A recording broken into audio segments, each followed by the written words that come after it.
मुतासब। भौंकते और गुर्राते कुत्ते मेरी खुली खिड़की के नीचे। ये शोर सुनकर मैं ये शुबा करते हुए बिस्तर में टेक लगाकर उठ बैठा कि उन्होंने किसी घर में छुपकर घुसते चोर या फिर किसी खलीस शराबी को गुजरते देख लिया होगा। मुहज़्ज़ब लोग मज़ीद सुकून से न सो सकते थे। हर तरफ शराब नोशी और अय्याशी और बदकारी का दौर दौरा था। हमेशा से ऐसा न था। चंद साल पहले तक ये शहर एक पुरामन महफूज जगह थी। अखलाकी अबतरी किसी वहशतनाक बीमारी से कम नहीं होती जो बगैर बताए बेखबरी में आती है और तेजी से फैलती है। अमीरों गरीब को मुब्तला करती, बूढ़ों और जवानों को यकसा तौर पर। हमारे शहर का अब ऐसा ही हाल है। अगर मेरे रुतबे और मदरसे की बात ना होती तो मैं बमुश्किल ही घर से निकलता, मगर खुदा का शुक्र है कि ऐसे लोग मौजूद हैं जो अपने मफादात पर समाज के मफादात को तरजीह देते हैं और कानून के नफाज के लिए दिन रात काम करते हैं। मेरे नौजवान भतीजे बेबर्स जैसे लोग, मेरी बीवी और मुझे उस पर फख्र है। ये जानना बेहद बाइसे तसल्ली है कि इतनी रात गए जब बदमाश, मुजरिम और शराबी आपे से बाहर होकर खुले आम फिरते हैं तो बेबर्स और उसके साथी ज़ाब्ता सिपाही हमारे तहफ़्फ़ुज़ के लिए शहर में गश्त करते हैं। मेरे भाई की जवानी में मौत के बायस बेबर्स का सरपरस्त मैं बन गया था। वो सलीबियों के खिलाफ जंग के लिए यरूशलेम जाना चाहता था, मगर मेरी बीवी और मैंने सोचा कि अब वक्त था कि वो अपना घर बार बसाए और खानदान बनाए। हमें तुम्हारी यहाँ जरूरत है बेटे, मैंने उससे कहा। यहाँ भी लड़ने को बहुत सी जंगें हैं, कोई शक नहीं कि थी। अभी सुबह ही मैंने अपनी बीवी से कहा कि हम एक मुश्किल दौर में जी रहे थे। ये कोई इत्तेफाक नहीं कि हम रोजाना किसी नए सानेहे के बारे में सुनते हैं। हमें और कितनी आफात से गुजरना पड़ेगा कि इस शहर के गुनहगारों को पैगाम मिल जाए और वो अपने तौर तरीकों से तौबा कर लें। और ये सूफी, ये इतने बुरे तरीके से असरअंदाज हुए, ये खुद को मुसलमान कहने की जुर्रत कैसे करते हैं, जबकि ये ऐसी बातें कहते हैं जो किसी मुसलमान को सोचना भी नहीं चाहिए। जब वो अपने अहमकाना ख्यालात के फरोग के लिए नबी करीम सल्लल्लाहु अलैहि वसल्लम का नाम लेते हैं तो मेरा खून खौलने लगता है। उनका दावा है कि एक ग़ज़वे के बाद नबी करीम सल्लल्लाहु अलैहि वसल्लम ने ऐलान किया था कि अब उनके पैरोकार जिहाद अकबर के लिए जिहाद असगर को तर्क कर दें। जिहाद अकबर यानी नफ्स के खिलाफ जिहाद। सूफियों का कहना है कि तब से नफ्स ही वो वाहिद दुश्मन है जिसके खिलाफ मुसलमानों को लड़ना चाहिए, यानी मजहबी शरई अहकामात पर तवज्जो देने की कोई जरूरत नहीं। मैं कहूँगा ये बदतरीन लोग हैं। आदमी जो कहीं एक जगह रह नहीं सकता, बस नहीं सकता, वो क्या भलाई कर सकता है? अगर इंसान को किसी मलकियत का, किसी नस्ब का एहसास ना हो तो वो किसी भी समत में बह सकता है, जैसे हवा में खुश्क पत्ता, शैतान का पक्का शिकार। ज्यादा से ज्यादा कोई इंसान जो हासिल कर सकता है वो है खुदाए बारी ताला के बारे में सरसरी इल्म। बस हमारी जिम्मेदारी खुदा की तालीमात की ताबीर करना नहीं, बल्कि उन तालीमात की पैरवी करना है। जब बेबर्स घर आए तो हम इन मामलात पर बात करेंगे। ये आदत सी बन गई है, हमारी छोटी सी रिवायत। मुझे ये देखकर खुशी होती है कि उस जैसे एक नौजवान बाउसूल लड़के के पास इस बदामाल शहर में करने को बहुत से काम हैं।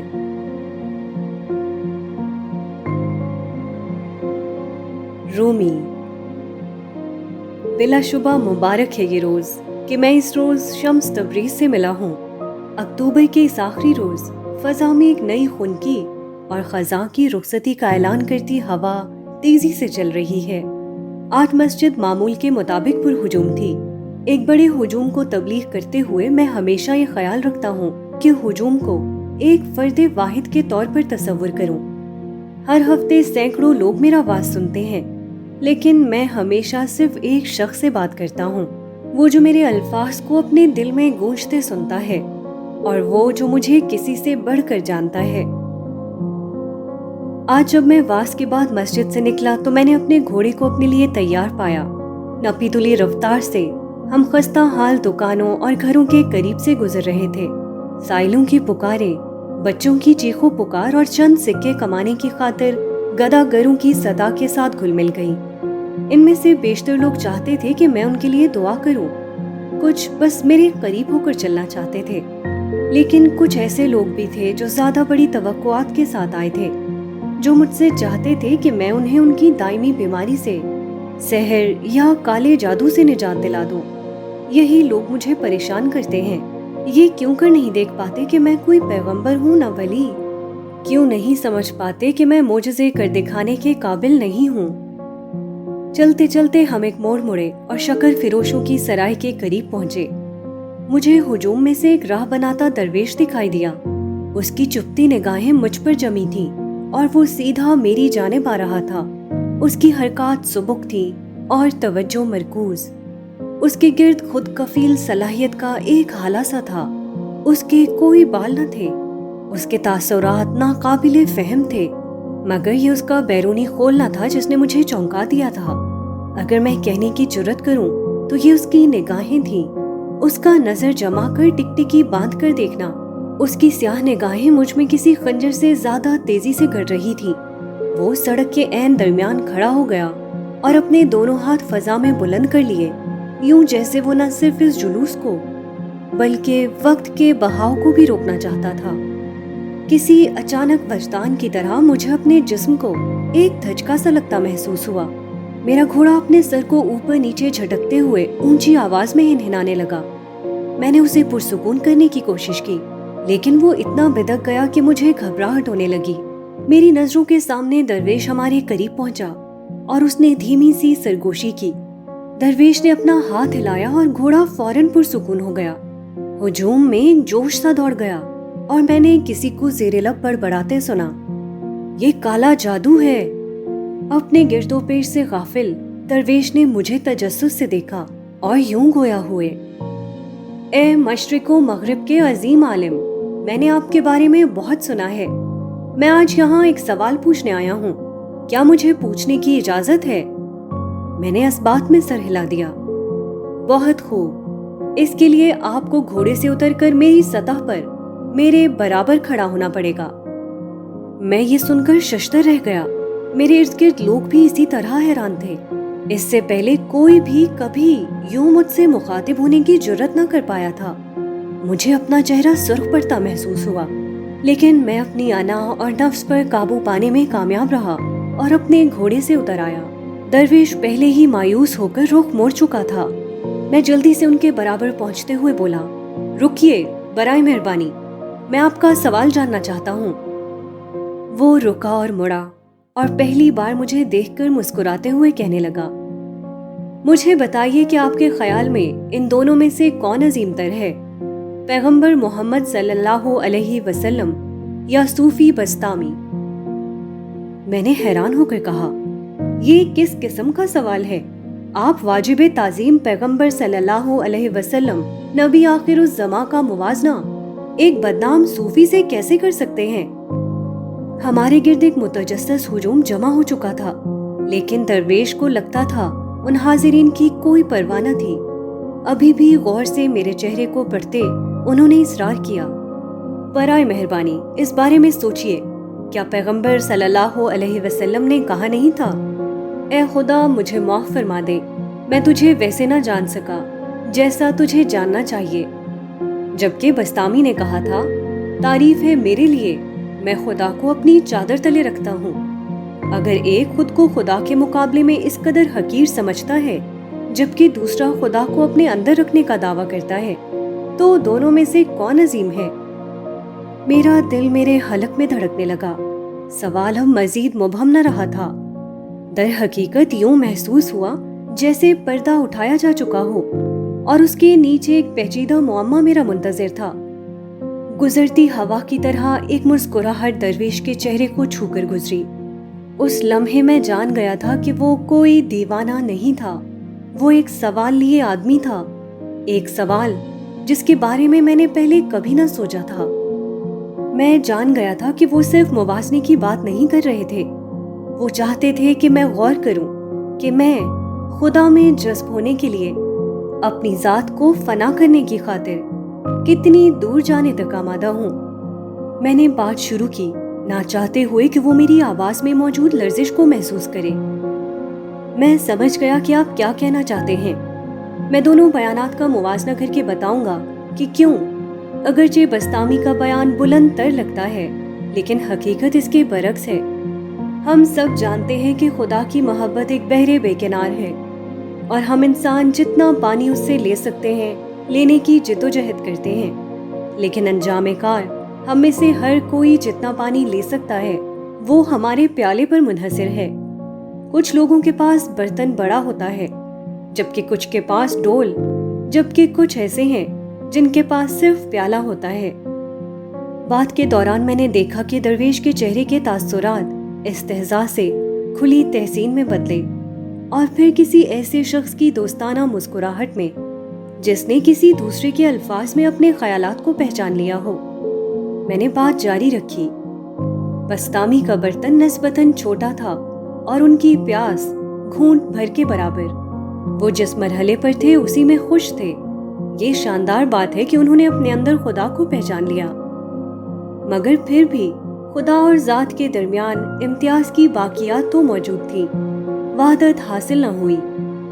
جہاں تک پیغمبر صلی اللہ علیہ وسلم کی بات ہے، وہ مصطفیٰ تھے، چنے گئے، ان کا پیالہ لامحدود تھا، ان کے لیے پیاس کے بعد پیاس تھی۔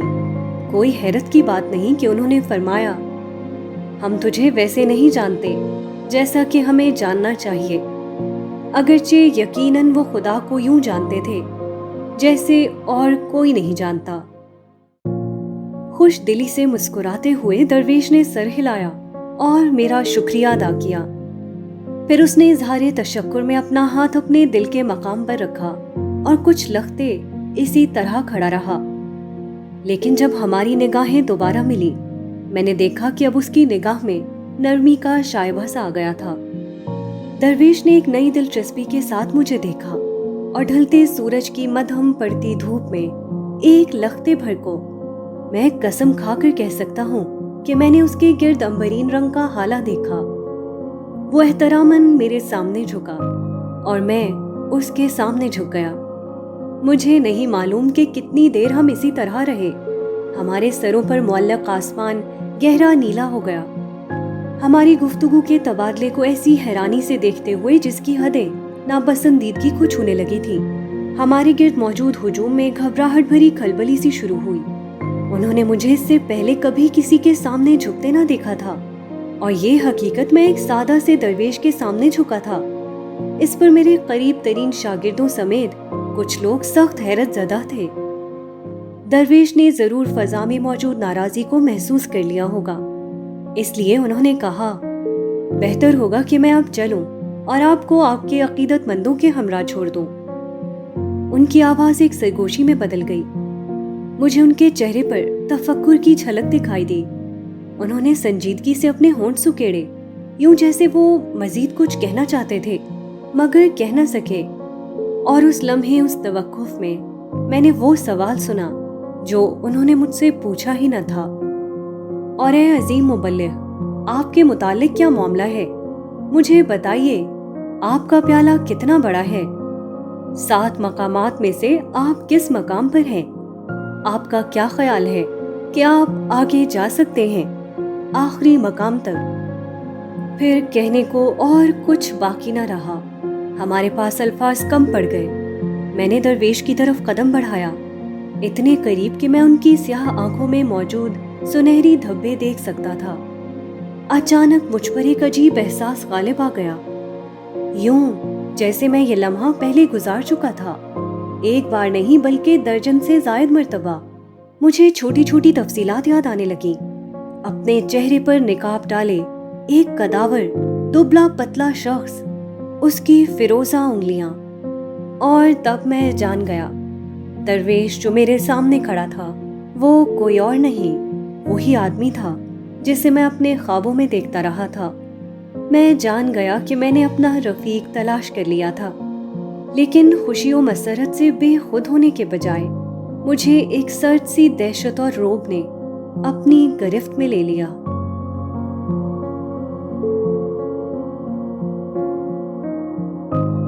علاؤالدین۔ بدقسمتی سے میں وہاں موجود نہ تھا جب درویش کی میرے والد سے سر راہ ملاقات ہوئی۔ میں کچھ دوستوں کے ہمراہ ہرن کے شکار کے لیے گیا ہوا تھا اور اس سے اگلے روز واپس آیا تھا۔ تب تک میرے والد کی شمس تبریز سے ملاقات کا واقعہ शहर भर में जुबान ज़द-ए-आम हो चुका था। लोगों ने इधर उधर की बातें फैलाई कि वो दरवेश कौन था और कैसे रूमी जैसे एक आलिम फाजिल शख्स ने उसे संजीदगी से लिया था, इस हद तक कि उसके सामने झुक गए थे। अपने बचपन से मैंने लोगों को अपने वालिद के सामने एहतरामन झुकते देखा था और कभी तसव्वुर भी न किया था कि इसके बरक्स भी कुछ हो सकता था, यानी बजुज़ इसके कि अगला शख्स बादशाह या वजीर आजम होता। सो आधी बातें जो मैंने सुनी उन पर यकीन करने से मैंने इनकार कर दिया और उन बातों को ज्यादा संजीदगी से ना लिया। यहाँ तक कि मैं घर पहुंचा और मेरी सौतेली वालिदा केरा ने, जो कभी झूठ बोलती हैं ना ही मुबालिगा आराई करती हैं, इस पूरी कहानी की तस्दीक की। हाँ, ये सच था। शम्स तबरेज नामी एक सरकर्दा दरवेश ने सबके सामने मेरे वालिद से मुबारज़त तलबी की थी और इस पर मुस्तज़ाद वो अब हमारे घर में मुकीम था। ये अजनबी कौन था जो आसमान से गिरे किसी पुरस्रार पत्थर की तरह हमारी जिंदगियों में उछलकर आ शामिल हुआ था? उसे अपनी आंखों से देखने के इश्तियाक में मैंने केरा से पूछा, कहाँ है वो आदमी? खामोश रहो, केरा ने कुछ घबराते हुए सरगोशी की। तुम्हारे वालिद और दरवेश कुतुब खाने में हैं। हम दूर से उनकी आवाजों की हल्की सी भिनभिनाहट सुन सकते थे, अगरचे ये समझना मुश्किल था कि वो क्या बात कर रहे थे। मैं उस सम्त में आगे बढ़ा, मगर केरा ने मुझे रोक दिया। मुझे अंदेशा है कि तुम्हें इंतजार करना पड़ेगा। उन्होंने कहा था कि कोई भी मुखल ना हो। दिन भर वो कुतुब खाने से बाहर न निकले। अगले रोज और ना ही उससे अगले रोज वो मुमकिना तौर पर किस बारे में बातें कर सकते थे? मेरे वालिद जैसे किसी शख्स और एक सादा दरवेश में भला क्या मुश्तरक हो सकता था? एक हफ्ता बीत गया और फिर एक और। हर सुबह केरा नाश्ता तैयार करती और उनके दरवाजे के सामने दश्त रख देती थी। वो उनके लिए नफासत से चाहे जो कुछ भी तैयार करती, वो सबसे इनकार कर देते।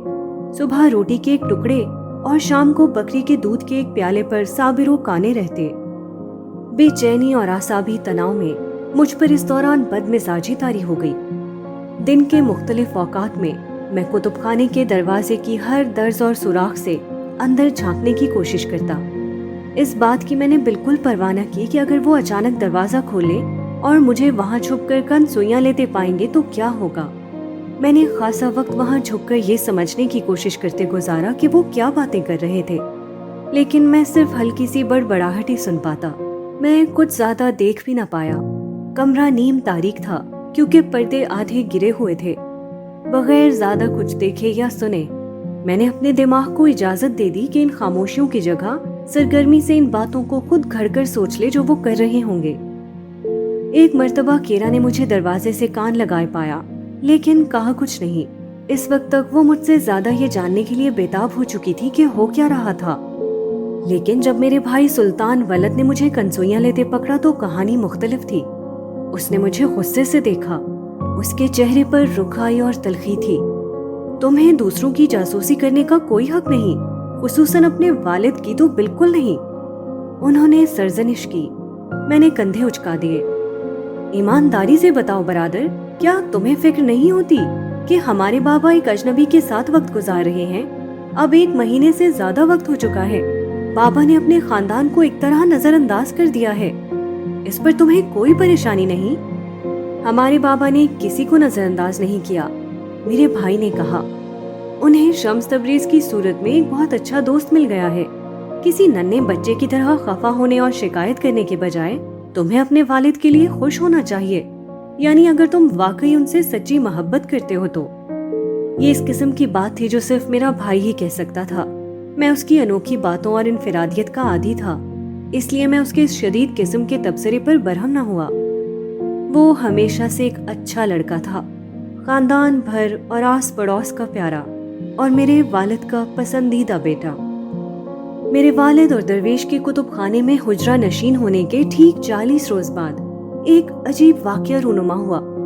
मैं मामूल से ज्यादा गहरी खामोशी को छुपकर सुनते एक बार फिर दरवाजे के साथ चिपका खड़ा था, जब अचानक मैंने दरवेश को बोलते सुना, हमें यहाँ गोशा नशीन हुए 40 रोज हो चुके हैं। हर रोज हमने मजहब इश्क के 40 उसूलों में से एक पर बात की। अब जबकि हम ये मुकम्मल कर चुके हैं, मेरा ख्याल है कि हमें बाहर निकलना चाहिए। آپ کی عدم موجودگی ہو سکتا ہے کہ آپ کے خاندان کو پریشان کر رہی ہو۔ میرے والد نے اختلاف کیا۔ فکر مت کیجیے، میری بیوی اور بیٹے اتنے سمجھدار ضرور ہیں کہ سمجھ سکیں کہ میں کچھ وقت ان سے دور گزارنا چاہ سکتا ہوں۔ اچھا، میں آپ کی بیوی کے بارے میں تو نہیں جانتا، لیکن آپ کے دونوں بیٹے دن اور رات کی طرح مختلف ہیں، شمس نے جواب دیا۔ بڑا بیٹا تو آپ کے نقشے قدم پر چلتا ہے، مگر چھوٹے والا، مجھے اندیشہ ہے کہ بالکل مختلف ڈگر پر ہے۔ اس کا دل خفگی اور رشک و حسد سے سیاہ ہے۔ غصے اور اشتعال سے میرے رخسار جل اٹھے۔ وہ میرے بارے میں اس قدر ناگوار بات کیسے کہہ سکتا تھا جبکہ ہم ابھی ملے بھی نہ تھے؟ اس کے فوراً بعد درویش کچھ یوں گویا ہوئے۔ اس کا خیال ہے کہ میں اسے جانتا نہیں، لیکن میں جانتا ہوں۔ جب وہ مجھے درزوں سے جھانک کر دیکھ رہا تھا تو میں بھی اسے دیکھ رہا تھا۔ مجھے اچانک اپنے آپ میں سے ایک سرد لہر دوڑتی محسوس ہوئی اور میرے سارے رونگٹے کھڑے ہو گئے۔ ایک لمحہ بھی سوچے بغیر میں نے دروازہ دھکیل کر کھولا اور بھاری قدموں سے میں کمرے میں داخل ہو گیا۔ عدم فہمی سے میرے والد کی آنکھیں پھیل گئیں، لیکن ان کی اس حیرت کے جھٹکے کو برہمی میں بدلنے میں زیادہ دیر نہ لگی۔ علاؤالدین، کیا تم پاگل ہو گئے ہو؟ تمہیں ہمارے بیچ یوں مخل ہونے کی جرت کیسے ہوئی؟ میرے والد گرجے۔ اس سوال کو نظر انداز کرتے ہوئے میں نے شمس تبریز کی طرف اشارہ کیا اور بولا، آپ پہلے اس سے کیوں نہیں پوچھتے کہ اسے میرے بارے میں یوں بات کرنے کی جرت کیسے ہوئی؟ میرے والد نے ایک لفظ بھی نہ کہا۔ انہوں نے بس مجھے نظر بھر کر دیکھا اور گہری سانس بھری، یوں جیسے میری موجودگی ان کے کندھوں پر کسی بھاری بوجھ کی طرح تھی۔ برائے مہربانی بابا، کیرا آپ کی کمی محسوس کرتی ہیں، اور آپ کے طلباء بھی۔ آپ اس غلیظ درویش کے لیے اپنے سب پیاروں سے کیسے منہ موڑ سکتے ہیں؟ اپنی زبان سے وہ الفاظ ادا کرتے ہی مجھے ان پر پچھتاوا ہوا، مگر اب بہت دیر ہو چکی تھی۔ میرے والد نے اپنی نگاہوں میں مایوسی بھرے مجھے دیکھا۔ میں نے انہیں اس طرح پہلے کبھی نہ دیکھا تھا۔ علاؤالدین، خود پر ایک مہربانی کرو اور یہاں سے نکل جاؤ اسی لمحے۔ کسی پرسکون خاموش گوشے میں جاؤ اور سوچو کہ تم نے ابھی کیا کیا ہے۔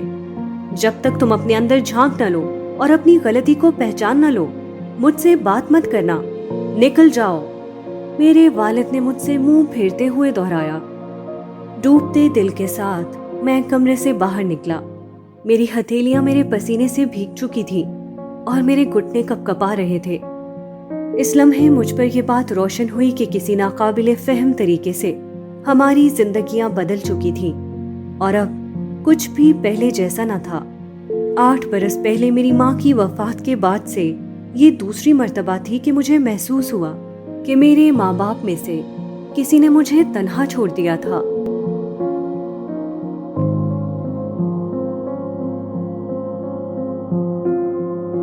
کیرا، بخوبی آگاہ ہوں میں کہ اپنے نصیب پر ماتم کرنے سے مجھے کچھ فائدہ نہ ہوگا، پھر بھی میں یہ تمنا کرنے پر مجبور ہوں کہ کاش میں زیادہ باعلم ہوتی، مذہب میں، تاریخ اور فلسفے میں، اور ان تمام چیزوں کے بارے میں جن سے متعلق مولانا رومی اور شمس تبریز دن رات باتیں کر رہے ہوں گے۔ کوئی وقت ہوتا ہے جب میں اپنے عورت کے طور پر تخلیق کیے جانے کے خلاف بغاوت کرنا چاہتی ہوں۔ جب آپ لڑکی ہی پیدا ہوں تو آپ کو کھانا پکانا، صفائی کرنا، گندے کپڑے دھونا، پرانی جرابوں کی مرمت کرنا، مکھن اور پنیر تیار کرنا اور بچوں کو کھلانا سکھایا جاتا ہے، اور بس کوئی بھی عورتوں کی آنکھیں کھولنے کو ان کو کتابیں نہیں دیتا۔ ہماری شادی کے پہلے برس جب کبھی موقع ملتا، میں چھپ کر رومی کے کتب خانے میں گھس جاتی تھی۔ میں وہاں ان کتابوں کے درمیان بیٹھ جاتی جن سے انہیں بے پناہ محبت تھی، گرد آلود اور پھپھوندی زدہ مہک میں سانس لیتی، حیران ہوتی کہ ان کتابوں کے اندر کیا اسرار پنہاں تھے۔ میں جانتی تھی کہ مولانا رومی کو یہ کتابیں کس قدر مرغوب تھیں، جن میں سے بیشتر ان کے مرحوم والد بہاؤالدین سے انہیں وراثت میں ملی تھیں۔ لوگ چاہے مجھے سونے سے بھری بوریاں دے دیں، میں تب بھی ان کتابوں کے بدلے وہ نہ لوں گا۔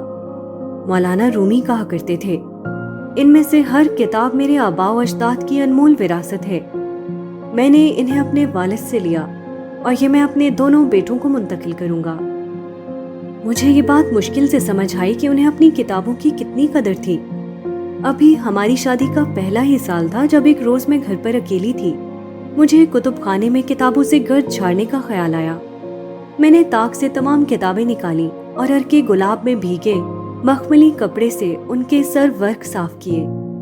مقامی لوگوں کا خیال ہے کہ ایک نوعمر جن ہے جسے کتابیں برباد کر کے بڑی مسرت ملتی ہے۔ اس جن کو بھگانے کے لیے روایت ہے کہ ہر کتاب کے اندر انتباہ کے طور پر ایک تحریر لکھی جاتی ہے: ساکت ہو جاؤ، اس کتاب سے دور رہو۔ مجھے یہ کیسے معلوم ہو سکتا تھا کہ میرے خامند کی کتابوں سے صرف اس جن کو نہیں بلکہ مجھے بھی دور رہنا تھا۔ اس سے پہر میں نے کتب خانے کی ہر کتاب سے گرد جھاڑی اور اسے صاف کیا۔ کام کے دوران میں نے غزالی کی احیاء علوم پڑھی۔ تبھی اپنے عقب میں ایک خشک اجنبیت بھری آواز سنائی دی: کیرا، تمہارا کیا خیال ہے کہ تم یہاں کیا کر رہی ہو؟ وہ مولانا رومی تھے یا کوئی جو ان سے مشابہ تھا۔ ان کا لہجہ سخت اور تاثرات سخت گیر تھے۔ ہماری شادی کے ان تمام 8 برسوں میں وہ پہلی اور واحد مرتبہ تھی کہ انہوں نے مجھ سے اس طرح بات کی۔ میں صفائی کر رہی ہوں، میں نے زیر لب کہا۔ میری آواز کمزور تھی۔ میں آپ کو حیران کرنا چاہتی تھی۔ مولانا رومی نے جواب دیا: میں سمجھ سکتا ہوں، لیکن برائے مہربانی آئندہ میری کتابوں کو ہاتھ مت لگانا۔ در حقیقت میرا خیال ہے کہ تمہیں اس کمرے میں ہی داخل نہیں ہونا چاہیے۔ اس روز کے بعد میں کتب خانے سے دور رہی، چاہے گھر پر کوئی نہ بھی ہوتا۔ میں سمجھ گئی اور میں نے یہ قبول کر لیا کہ کتابوں کی دنیا میرے لیے تھی اور نہ کبھی ہوگی۔ لیکن جب شمس تبریز ہمارے گھر آئے اور مولانا اور شمس 40 روز تک کتب خانے میں گوشہ نشین ہو گئے، مجھے اپنے اندر ایک پرانی خفگی ابلتی ہوئی محسوس ہوئی۔